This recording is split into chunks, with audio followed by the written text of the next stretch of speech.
Hello and welcome to our Art and Architecture webinar series. I'm Kurt DiCamillo, the Curator of Fine Art and American Ancestors. I will be your moderator and virtual MC for today's event. American Ancestors is a nonprofit organization supported by our members and donors. We're the oldest and largest genealogical society in the world. We specialize in providing resources, research, and expertise that uncover the stories of families, family objects, and family homes. We are pleased to offer such programming for our members and friends around the world. If you have any questions, please feel free to type them into the question panel at any time during today's presentation. We will answer as many as we can at the end.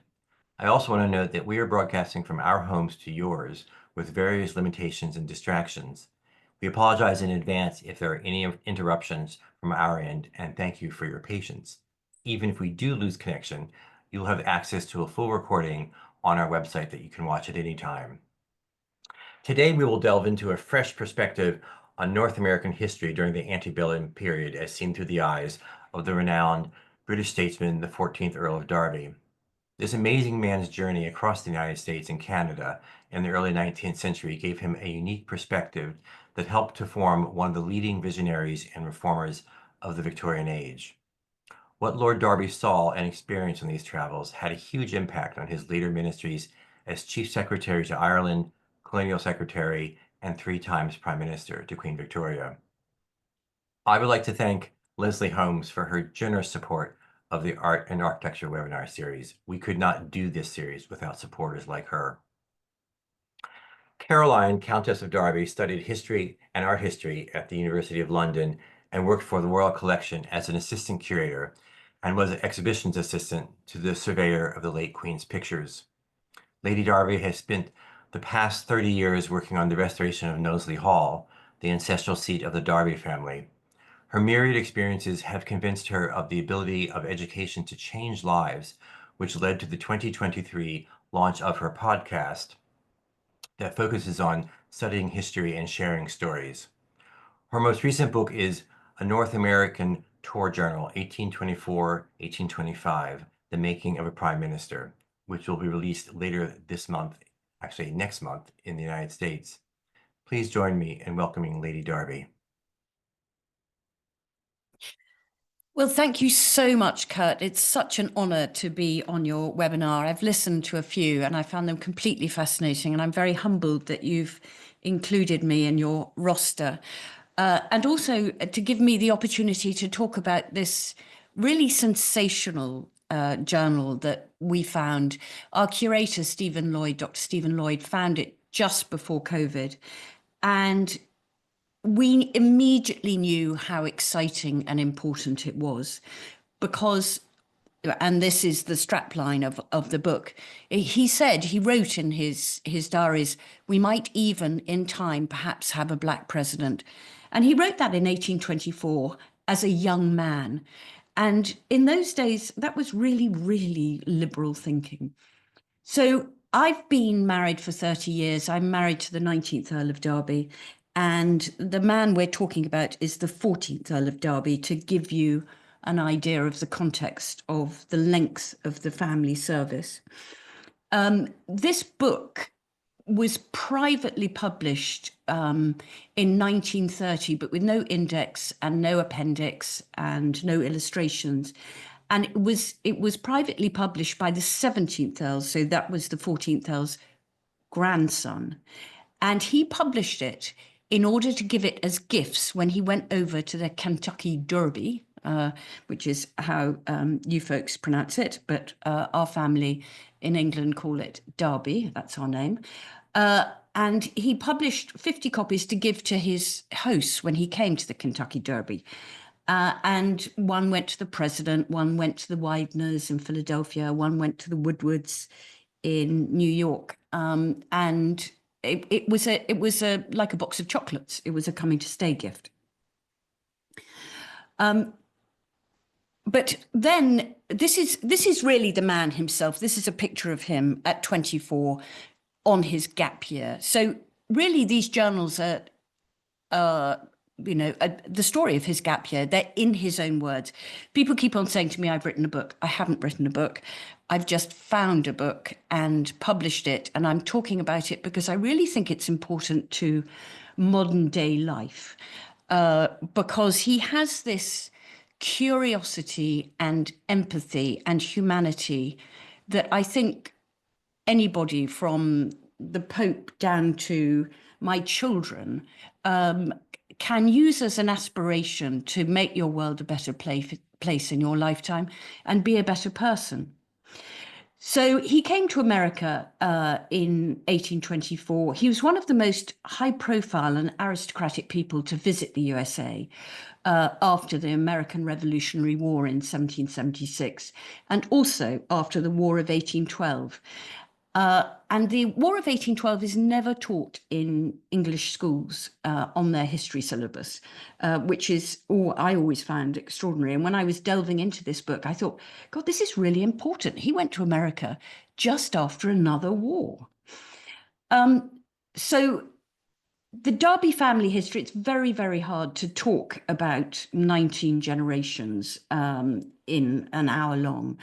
And basically 1 to 19, they've really been intertwined with the history of England and, well, the United Kingdom. They've always had very strong connections with the monarchs. Even the first Countess of Derby, she was mother to King Henry VII. And then the fourth, fifth, and sixth Earl, they were patrons of Shakespeare. The seventh Earl, he lost his head to Thomas Cromwell for supporting the monarchy. So there's always been this tremendous loyalty to the monarchs of the time. Then, of course, there's the 12th Earl, who was the grandfather of the man we're talking about. He was the person who actually started the Derby race, the Derby, which was in 1780 in England. I know it was in 1875 in America. And then the 13th Earl, he was a tremendous natural historian, really the David Attenborough of his time. And he was a scientist, largely wanting to catalogue all the animals that he had around the house.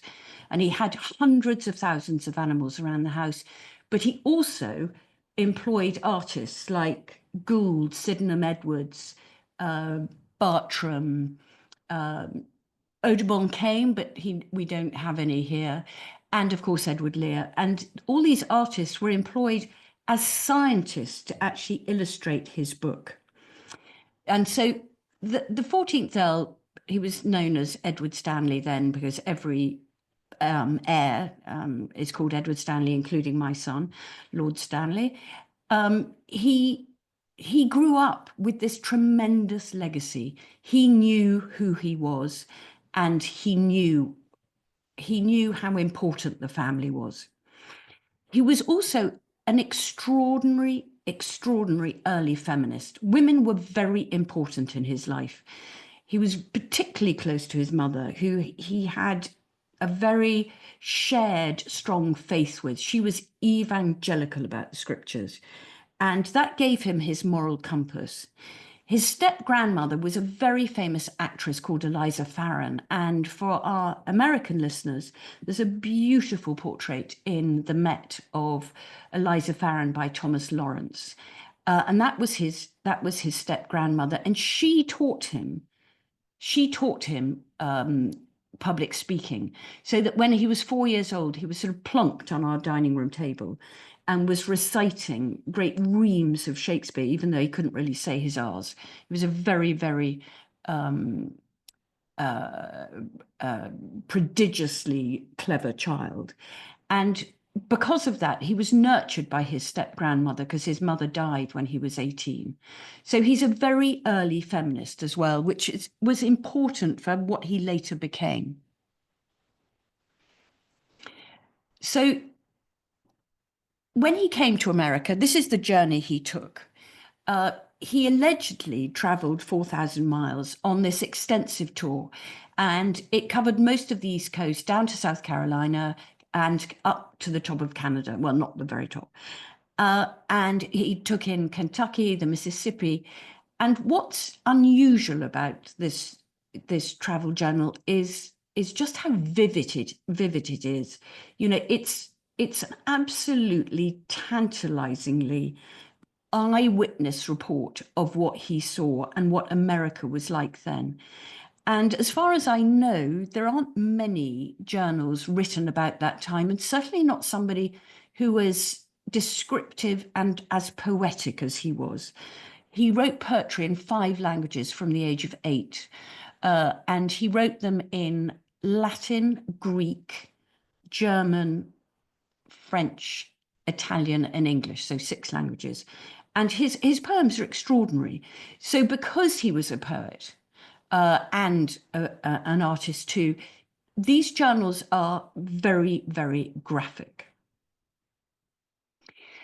So he wrote in these journals in 1825, and our American listeners will obviously know about Alexis de Tocqueville, who wrote his journal in 1830, but published it a bit later.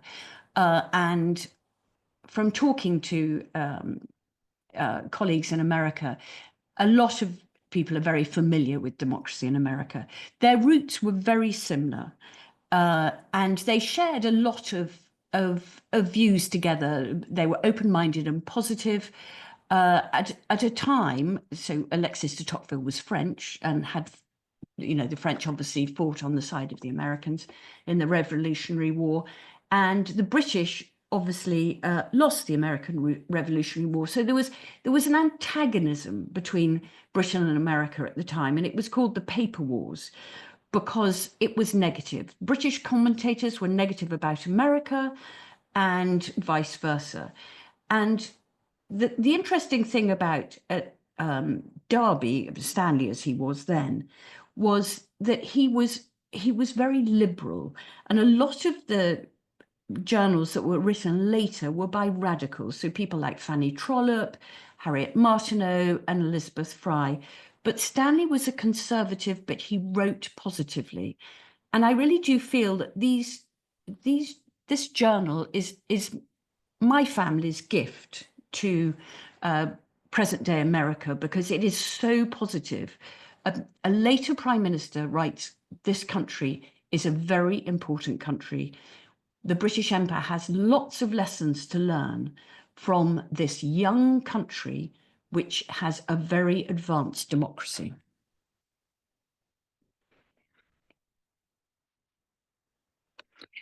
So these very innocuous looking notebooks are in fact the 5 notebooks that went with the journal that we found.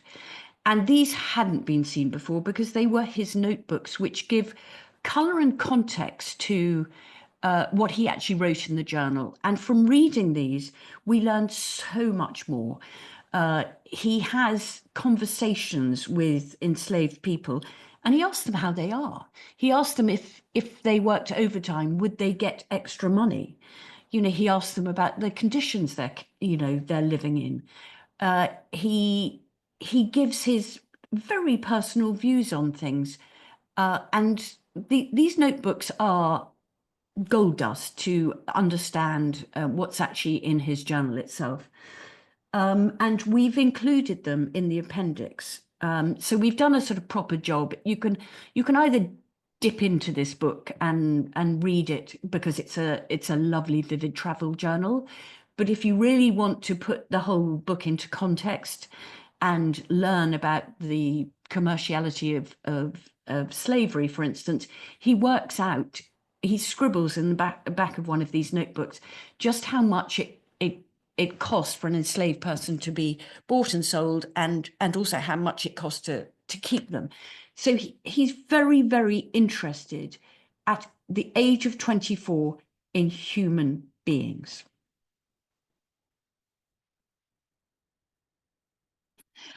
So this is the family home. It's a bit of a white elephant, shall we say, because it's huge. And when I came here in 1995, it really was unrestored. And that's what I've been doing for the last 30 years, is restoring it and opening up cupboards.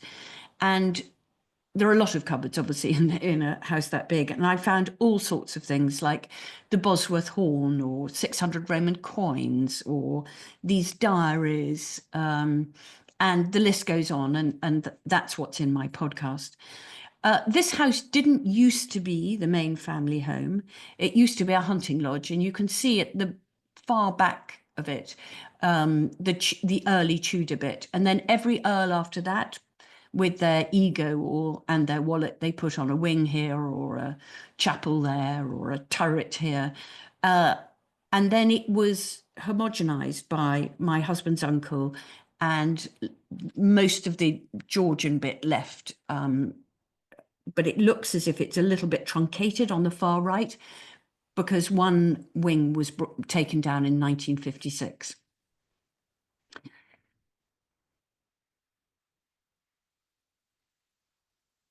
So when we were doing the research into these diaries, we were looking for a lot of background material, and we found all sorts of letters that went with it, and that really made so much difference. So this is an early letter from Edward Stanley to his father, and what you can see from this, so this is when he lands in New York, sort of saying, like you texting to your parents, landed New York. This is him saying he's landed. And it would have taken at least, well, the voyage was 37 days over, so it would have taken a while for this letter to get back. But you can see how scrawly the handwriting is.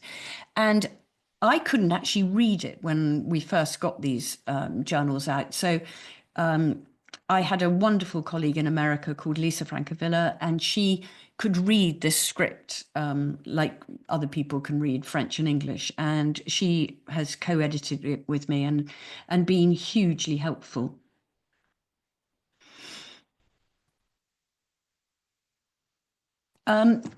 We know that he was in fact considering publishing the journal, and he made revisions on the journey home.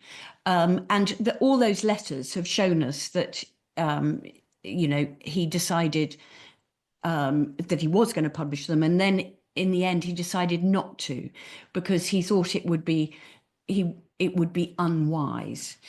So when he went to America, he traveled with these three friends. They were all members of Parliament, and they were all his age. Two of them had been at Eton with him, and one was a Wykehamist. But they'd all been at Oxford with him, and they'd all gone to Christchurch in Oxford, where, they were, like normal undergraduates, but then they became members of Parliament, because you could only have a vote at that time if you owned property. So these four young men, because they owned property, could vote, therefore could become members of Parliament. And these four men, because they visited America together, it was sort of seen as a diplomatic mission, and they were treated with enormous respect, and they were given letters of introduction to a lot of the great politicians at the time and great families at the time. So it's very important document who they actually stayed with and who they met and who they saw, and he writes about it. So this is actually Edward Stanley's second trip. He did a grand tour in Europe when he'd literally just left Christchurch, when he was only 18. I'm sorry, when he was only 20. And his mother had died when he was 17. And he went on this grand tour when he came down from Christchurch with his uncle, George Hornby, who had been a tutor at Oxford and was 9 years older than him. So a friend, really. And they rode from Knowsley Hall, our house, to Naples. And, that's a supremely long way and an intensely physical activity. They had to avoid France, as you can see from this map, because it was just after Napoleon had, the war had ended with Napoleon. And so France was too dangerous. And even going around France, he carried a pistol when he was traveling around. And he went on horseback, and then he also went in a carriage. He was a highly sophisticated classicist, and so Rome was the ultimate goal. He wanted to see firsthand the cradle of the Renaissance and ancient Rome. And what we learn from his first journal, and I've published this in 2022, is you see some of his ideas evolving. You see his revulsion to slavery, because he saw people manacled in Venice and also in Livorno. And you see the beginning of his horror at religious intolerance. And I'll come back to that later. When he went on this grand tour, the earlier grand tours, as you know, were in sort of 1780, more that sort of time, and people went to buy art then. He didn't, as far as we know, buy art. The 10th Earl of Derby really did a great deal of the art collecting. What he did come back with was these 600 ancient Roman coins, which we recently discovered again in the archives. And it was interesting what he travelled with. He had a book in his pocket of Byron's Childe Harold, which shows he was this romantic figure, and that's where the poetry comes into it as well. So here he is. This is a picture of him when he's just leaving Eton. When you go to Eton College, which is this wonderful school just outside London, where they really do still to this day make young men the best they can be, and they're all very individual. And both my sons were lucky enough to get in there because it's very hard, and really excelled there in becoming rounded people. So as I said before, he wrote poetry in many languages, and when he was at Oxford, which he went on to after Eton, he taught himself the history of other religions and cultures. So he taught himself and educated himself in the Hindu, Jewish, and Muslim faiths when he was really studying classics. And that was certainly not on the syllabus, and shows, the empathy, the humanity, and the curiosity he had. And this really did give him an extra insight into the way of the world. So this is the map. This is his hand-drawn map of where he went. So this is folded up in the inside of the travel journals, and luckily has still survived, because the journals hadn't been opened much and probably need careful conservation at some stage. The red dots, if you can see them on this image, is where he went. So he did these blobs of where he actually went. It's probably not to scale. Why did he go to America? Very few of his peer group went. And the reason why he went is that his grandfather, the 12th Earl, was very pro-America, and he was very interested in the technological advances in America. And he said to him, go and see what's there. There was, of course, another reason why he went to America.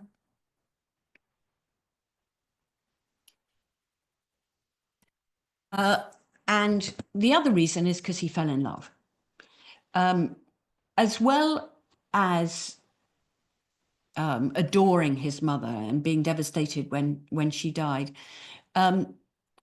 he did have this tremendous respect for women. And when he came back from Naples, he met at a coming out dance. He met Emma Caroline Bootle Wilbraham, and I always feel a tremendous affinity with her because I'm Caroline Emma, and I'm sure we've got not much in common. But I always feel that this affinity with her because of we have the same names.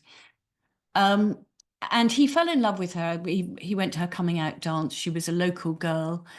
And he decided that he wanted to marry her just over that summer. And his grandfather, the 12th Earl of Derby, was very against it because he didn't think he'd seen enough of the world, even though he'd been to Naples and back. But mostly because she came from a staunch Tory family, and the family at that point were liberal.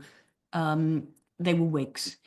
And so his grandfather said, go to America, go with some friends and, cool off. And he made his grandson, Edward Stanley, promise that they would have no contact at all. And of course he said yes, because he was a dutiful young man. But love always finds a way. And he did keep in touch with her because he wrote to Lady Skelmersdale, Emma's mother. And then Emma wrote to his traveling companions because she'd met them, at the various sort of balls that were coming out then. So all the way around America, there are these letters, and they kept in contact. So, it was a wonderful, wonderful love affair that continued and just became more of a love affair by the enforced banishment that he was forced to have by his grandfather.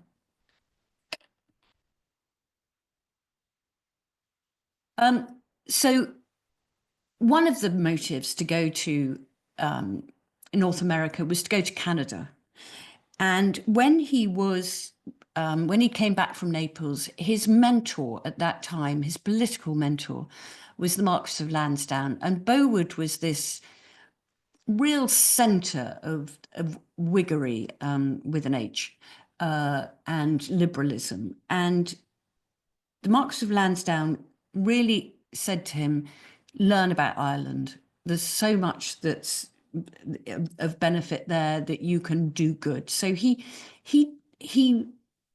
really said to him, learn about Ireland. And he did these trips to Ireland because the family had an estate called Ballykistine, which is in County Tipperary. And when he went to North America, he wanted to visit Canada to assess the experiment and the benefits of this Irish emigration system that had been put in place to relieve poverty in Ireland, and see firsthand what it was like for an Irish family who moved to Canada. And they were actually he was actually rather shocked by how difficult it was for them to live there. They were given a certain amount of money, they were given a parcel of land, and it was very, very cold. And they couldn't always withstand these harsh winters that they had. So this is a view of Quebec, and then the next slide is also another view of Canada. And I include this next picture to show how he travelled. So the paddle steamers and steamships are really important. They gave him a time to process and think about what he saw. So when he's traveling around in Europe, he's actually just on a horse with obviously reins in his hand. And then when he gets somewhere, he's very much the young heir and, invited to everything and the opera and dances. So he doesn't have as much time to write when he's on his European grand tour. When he's in America, he spends weeks on end on these steamboats. And this gave him the time to talk, to write about what he saw.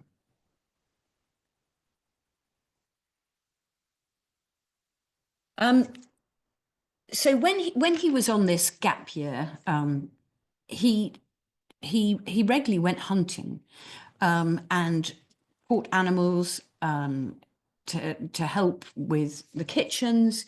And it really afforded him the opportunity to rough it and go native, as you could see from the first slide of him. He has a stubbly beard and he's got very long hair.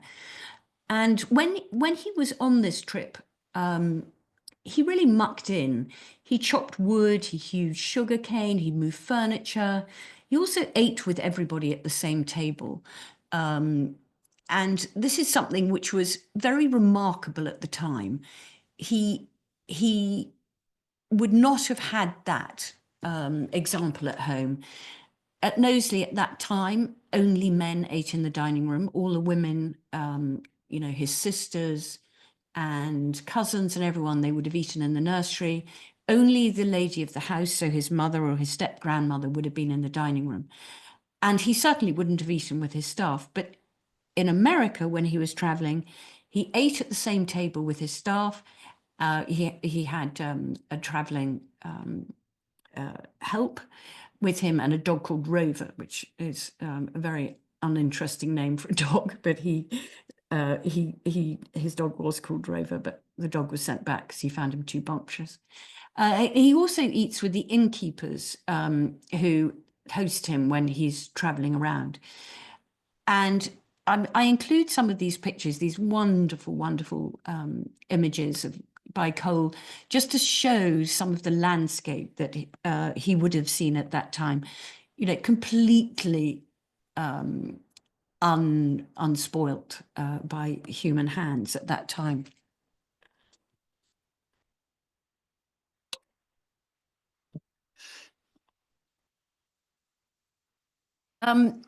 So the other thing that's really extraordinary about his time in Canada is the amount of time he spent with the Native Americans. He manages to meet somebody called Colonel Talbot, who really knew Native Americans very well. And he spends about 6 weeks traveling with him. And because he traveled with him and met indigenous people, he describes how they made their canoes. He describes how they lived. He describes their deportment. He is incredibly flattering about the people, and he says that these canoes were so light you could pick them up with his thumb. And then he describes how the canoes are also used as tent poles.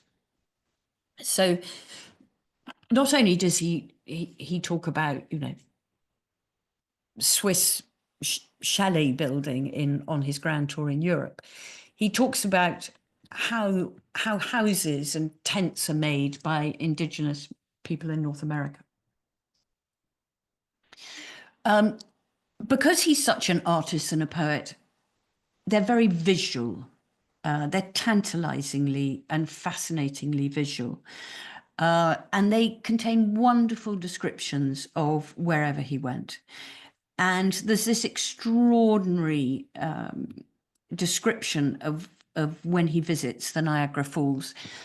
And he's completely awestruck by them. And he goes behind the spray, and the deafening roar of the water is just, he's awestruck by it.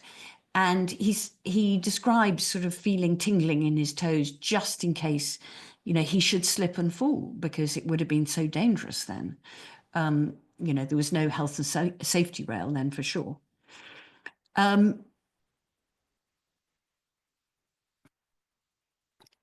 Then to explain just how dangerous the conditions were that he traveled under, these are the corduroy roads, and he endured these horrendous road conditions. These were when logs were put across the road and strapped together, but of course they rotted because they had sand and mud, and if they rotted, often the wheel of the carriage would fall off, hence the middle picture and the associated drama and injuries that went with it. He also describes very amusing episodes, like the stagecoaches. Sometimes they were overcrowded, and there's a particularly funny moment where stagecoaches then apparently sat 10 and 12 tickets had been sold. And there was a a small Frenchman who didn't get a seat but was shared around between them and had to sit on their laps during the journey, which, you know, he there's no prejudice or artifice about it. He's very diplomatic, and, you know, he mucks in. But it would have been an incredibly uncomfortable journey.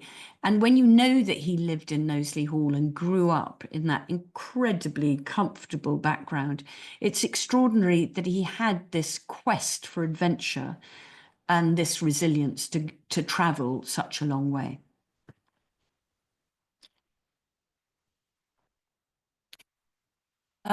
So when they're in America, they have a ringside seat of American politics because they are these four diplomats. Really, it's seen as a diplomatic trip. They're four members of Parliament, and they meet. It's a who's who of America. They meet John Adams, and they have letters presented to John Adams, President John Adams, and he would have been quite old by then, but they describe the fact that he has this extraordinary deportment. And the person who's meeting John Adams before them is in fact French. And they say that he spoke beautiful French because, of course, he'd been a diplomat.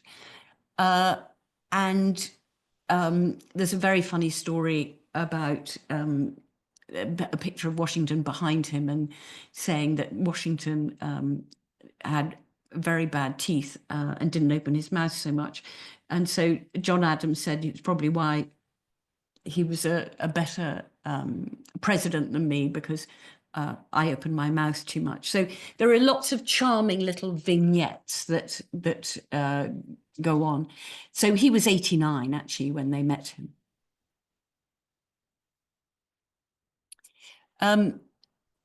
So the time that they were traveling around, it was actually the 50th anniversary of the American Revolutionary War.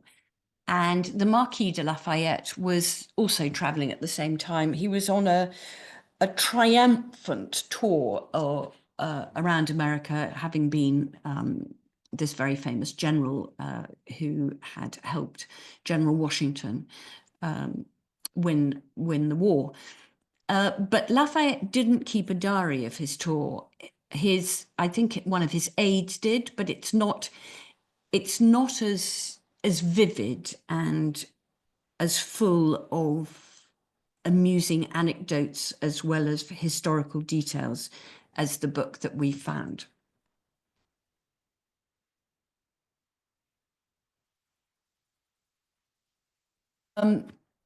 So the young Englishmen were hosted by John C. Colquhoun and Daniel Webster, and Edward Stanley would later arrange for Webster to visit England.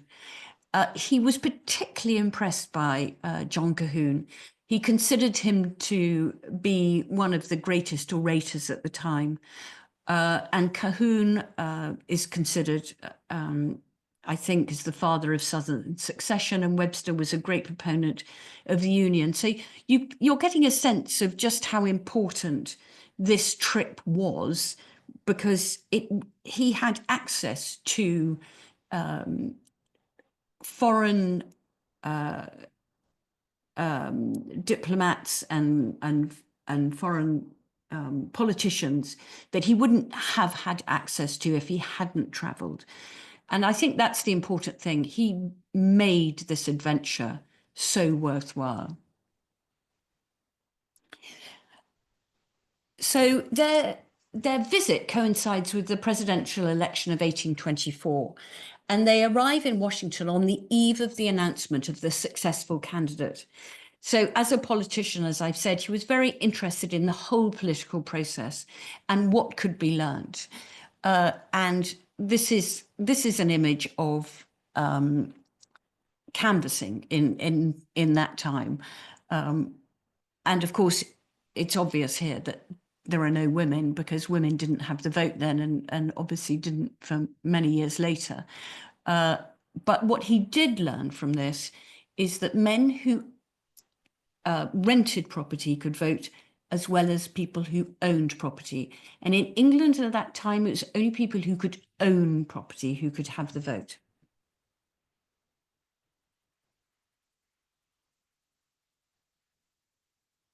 So they saw the announcement of the result of the presidential election when they were actually in the House of Representatives. And there's a very amusing description that he thought that the House of Representatives was rather dirty, which is not to be disparaging. It's just a description, but, you get that level of detail. So the presidential election of 1824 was the election that Andrew Jackson dubbed the corrupt bargain.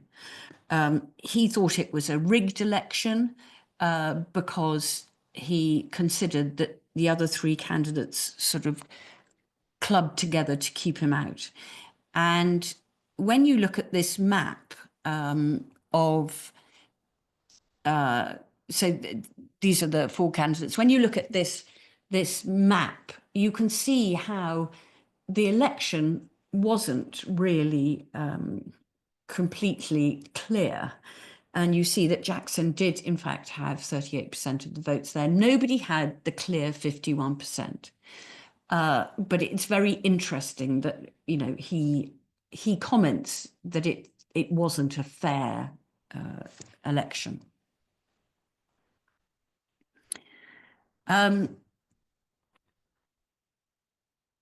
So it was clear that, on the grounds of this, that Jackson won the popular vote because he didn't have a high enough proportion of the Electoral College to be a clear winner.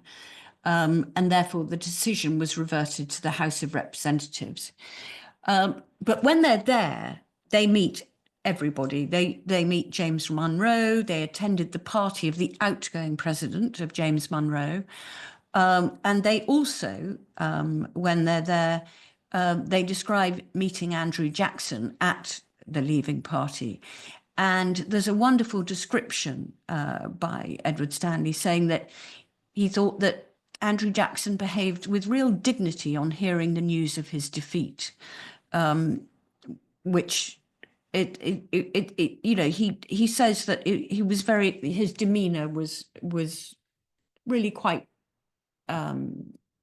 humble about it and understanding, and I'm sure he was seething about it despite all that, but he put on a brave face.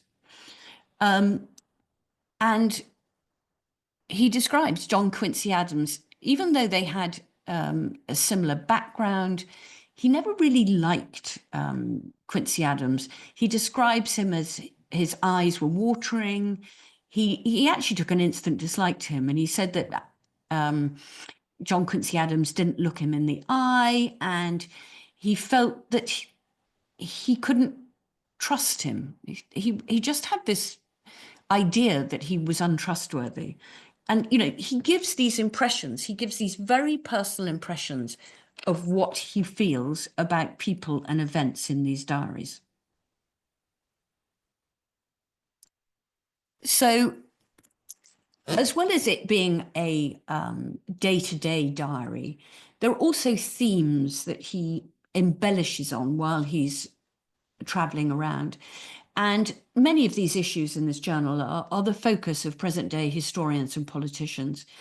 And really, there could, I say in a very humble way, a lot could be learned from his deliberations. He was very ahead of his time in considering race, money, privilege, color apartheid. He talks about the conditions of slave, race, and anti-slavery in America. And he notes that racial views are no better in the North than the South. And he condemns the racism that's actually behind slavery, which is very far ahead of his time.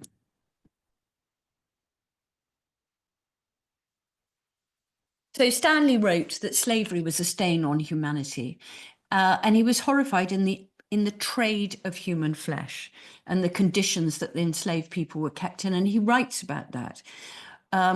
He was particularly shocked that black enslaved women were forced to do hard labor in the fields at the same time as bear children. and that every successive year they were encouraged, stroke forced to have a child.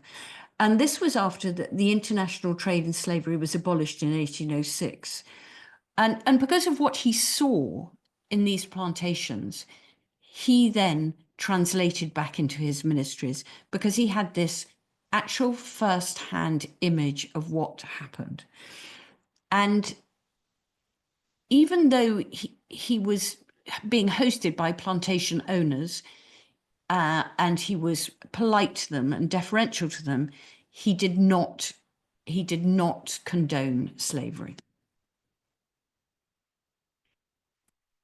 So as I've said, he meets Native Americans and he paints a very sympathetic portrait of them as individuals, their manners, behavior, their agriculture, and their culture.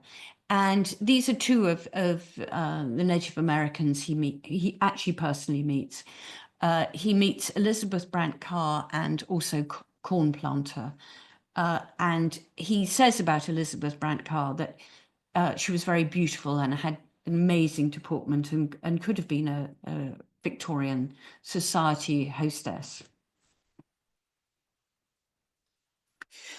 Another theme in these journals is his preoccupation with the importance of education to social mobility.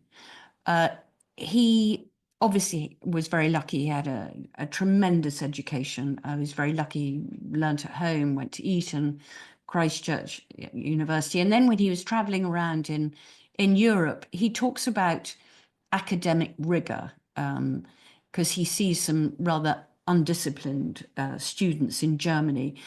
And he really does feel that education is the route to all social mobility. He visits universities in Transylvania and also Harvard. And when he's there, he meets a lot of, the key professors at the time, George Tinkner, Edward Everett. And interestingly enough, both of those had studied in Germany. So they would have had quite a lot to talk about because he also met professors in Germany.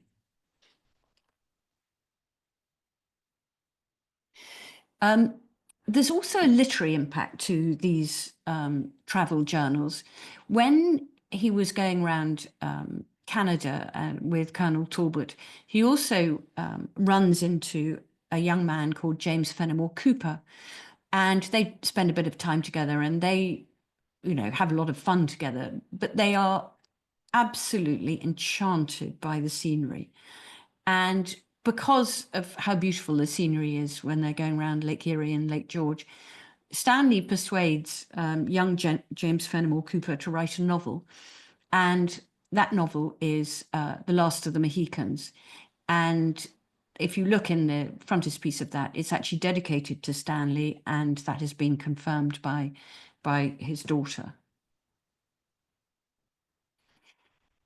Another literary impact of these travels is the connection with Charles Dickens, which is something that we've only just discovered. But during these last 4 years, when I've been working on this project, I've really enjoyed discussing it with lots of other colleagues. And we had a professor, Professor Jeannie Grant Moore, staying 2 summers ago, and we were talking about the route that Stanley had taken. And she teaches, or used to teach, in Oshkosh University. And she said, this is really fascinating because it's exactly the same journey that Charles Dickens went when he went in 1842. And we put the map of where Charles Dickens went over the map where Stanley went, and it was totally aligned. So she started digging around. She said they must have known each other, or he must have advised him. So Dickens was 20 years younger.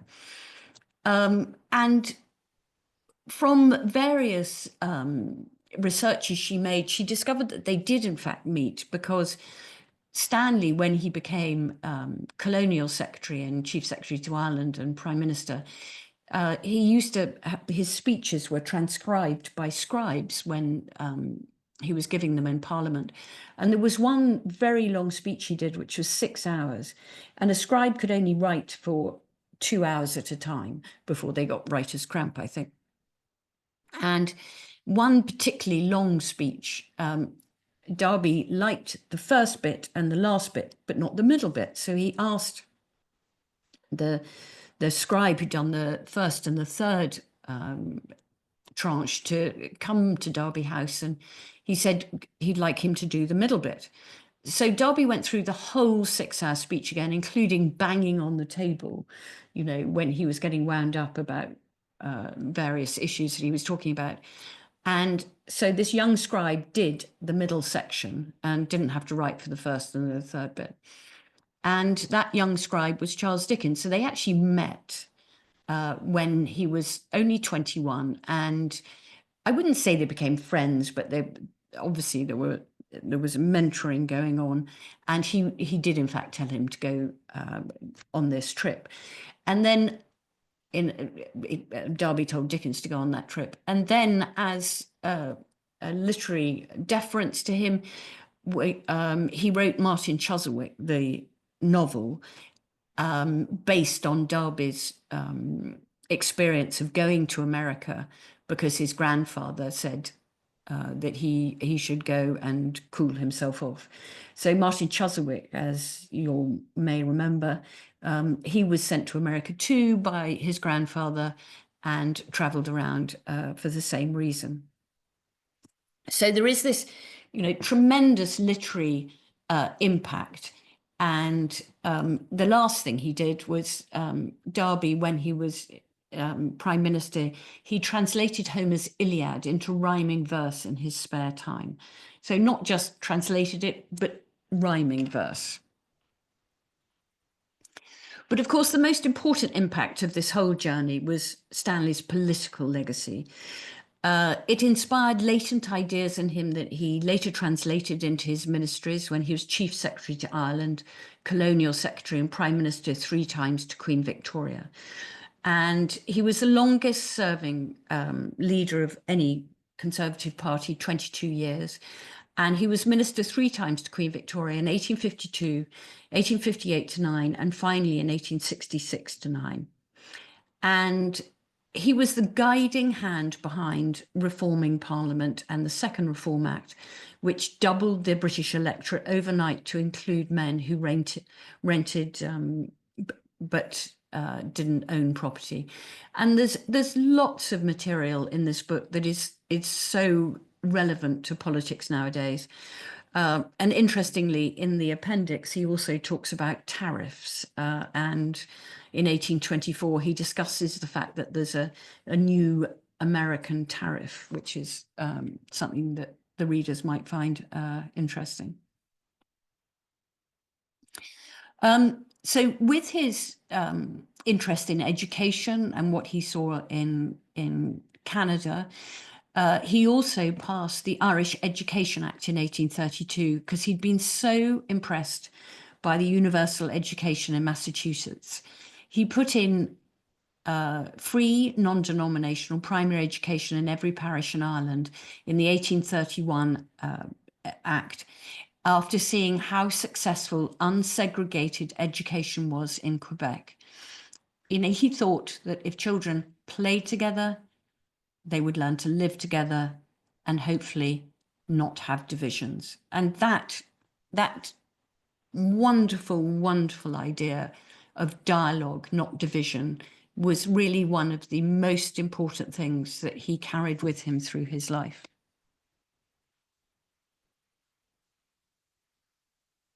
So, as I've said, you know, Stanley felt that slavery was the root of all evils and infected every part of the system like poison. He, in 1833, he after he came back from America, he became colonial secretary, and he led the debate on the Slavery Abolition Act as a direct result of his visits to plantations in America. I should add that the British weren't completely innocent either, because they had slavery in the colonies right up to then. But he never went to the colonies of the British Empire, never went to Jamaica or Barbados.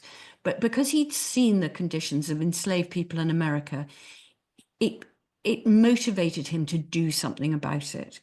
And from his scribblings, as I've said in the notebooks, he works out the commerciality of slavery, and it's Derby himself who takes out this big loan from the Treasury, and he works out per capita head exactly how much each planter should be reimbursed for the enslaved people who he's going to give freedom to. So he's responsible for negotiating the slaves' actual freedom in the colonies.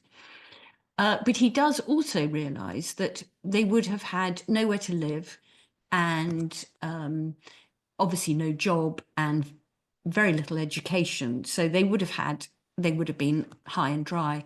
So he puts in a sort of apprentice system so that they have something to do when they are free. Effectively, they carried on working for the planters, but they had some security because of this apprentice system that he put in place.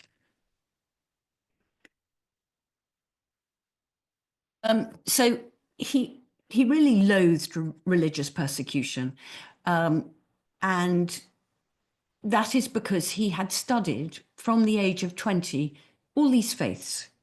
As I said before, Judaism, Hindu, and Muslim faiths, as well as being very much a Protestant.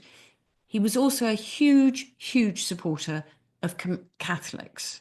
So he felt that everybody had something to learn from the scriptures, and he liked comparing the scriptures. And as I said before, his mother read him the Bible every night.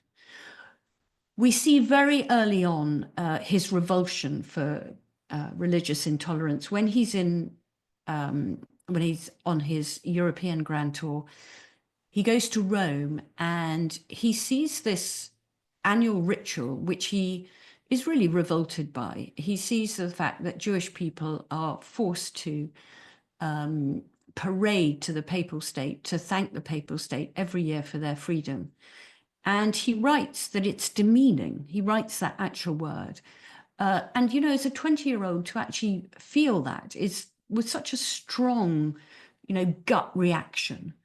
And this feeling stayed with him, and it motivated him to pass the Jewish Relief Act in 1858, which was an act that relieved practicing Jews from denying their religion when they swore their allegiance, taking up their seats in Parliament. So if a practicing Jewish person was made a member of Parliament, they had to put their hand on the Bible to swear allegiance to the monarch as head of the church. And that was effectively denying their faith. And so some of them didn't want to do that. And so in 1858, when the Jewish Relief Act was passed, Lionel de Rothschild was the first politician to benefit from this bill. And he had been voted in twice, but he'd never taken up his seat because he didn't want to go through that. He didn't want to go through that ceremony. So I hope you've found these journals as interesting as I've found them. I mean, it's really a privilege to share these journals with the world, because they show a young man who had such a strong faith balanced with religious tolerance, and he traveled extensively in the new and the old world. He absorbed what he saw, and then he came back and made his world a better place in his lifetime. Huskisson at the time wrote of him, he was the hope of the nation. And as a young man, I in turn hope that his convictions and example might become a beacon to the next generation. Thank you for listening. Goodness gracious, Lady Derby, that was enlightening is the word I would say. We certainly need him right here, right now. Before we get to your questions, we have some upcoming programs that I'd like to mention. On May 13th, our own Ron McClure will present an online lecture about English immigration to the American colonies. On May 28th, Margaret Talcott will host Matthew Lockwood for an online author event about his new book, Explorers: A New History. And then finally, on June 20th, I will be giving an online presentation entitled, modestly enough, Kurt's Cabinet of Curiosities, a journey through his favorite art, architecture, and memorabilia. You can find more information about all of these events at americanancestors.org/events. Now, let's get to your questions. Go ahead and type them into the query panel, and we'll answer as many as we can in the time we have. And I'm going to start off with a question that I love hearing the answer to. When was that loan paid off, Lady Derby, that he borrowed the money for to reimburse the planters for their slaves? It's a really interesting fact. It was only paid off in 2015. So considering that loan was taken out in 1833, it's very humbling to work out what our grandchildren are going to have to pay for COVID, because Mm. that's going to be a long debt too. This is what we've saddled on our children, and that's what he didn't necessarily think it was the right thing to do, but he felt it unlocked a situation, and he felt it was worth it. He felt taking out that loan was worth it to give the people their freedom. I've thought about this a lot because people criticize the fact that the British government borrowed money to pay off owners of enslaved people, but I don't know any other way to get around that without a revolution. Because if you forced people to give up their property, mainly these people who were in control of the government and sat in parliament, it would be a bloody revolution. And this to me is the only way that keeps all parties relatively satisfied. The planters get money for property they had, the people get their freedom. And yes, it takes over 100 years to pay off the loan, but it keeps the peace and allows society to move forward, I think. Yes, well, there's an interesting fact that when he took out this loan, he gave 800,000 people their freedom, and then unfortunately, if you look at the American Civil War, 700,000 people died Yes. in that. So there was no bloodshed because he did that. Maybe Abraham Lincoln would have done the same. Um, That's one of the great what ifs. Yeah, very interesting speculation. And actually, speaking of slavery, how was the international slave trade abolished in 1806? I mean, who facilitated that? Was it the British government? Was it a worldwide agreement? Well, it was Wilberforce, and he abolished the international trade in slaves. But it was also abolished in New Orleans at roughly the same time in 1807. But of course, what it did do is it meant that you couldn't produce more slaves, enslaved people. You had to reproduce them. So that's when the domestic trade in slaves became rather sinister. Indeed. Can you tell us what a wig was? Yes, a Whig was, it's a very, they were just liberal. The Conservatives then were conservative, and the liberals were, they had a role in advancing Catholic emancipation.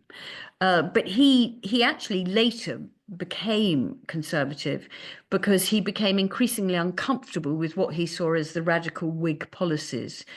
And he was not completely happy with the 1832 Constitutional Reform Act. It was moving too quickly for him then. But he felt that the world couldn't stand still, so it had to be reformed, managed, changed. And of course, when he changed from being a Whig to a Conservative, there were more people, and he could make the difference because he became head of the party. Right. Well, since we're on the what is section, what is a Wickamist? Oh, a Wickhamist, sorry. Yeah, we're divided by a common language. A Wickhamist is someone who went to Winchester. An Etonian is someone who went to Eton. So it's just the name of the school, the Yes, and person who went there. so everybody American listening, Winchester College is even though it has the word college, it is not a university as we think of them today in America. It's basically like a prep school. As is, um, a great question here. Why was Knowsley Hall truncated? Um, I think probably finance, but also the Second World War. So in 18, so our forebears got married in 1958. No, 48, sorry. They got married in 1948 and they didn't have any children. So they were rattling around in that big old house, this big old house. And I think it was just unmanageable. There were 8 libraries. Unfortunately, they sold some of the books. And so they just lopped off an acre and a half of Victorian wing, which happened to be the libraries, which was a lot of the books that 13th and 14th Earl collected. I mean, we're still incredibly lucky. We still have lots of books, which I'm sitting in my sitting room at Knowsley Hall, and it's just wall to ceiling books. So we're still very lucky, but there were 8 libraries before.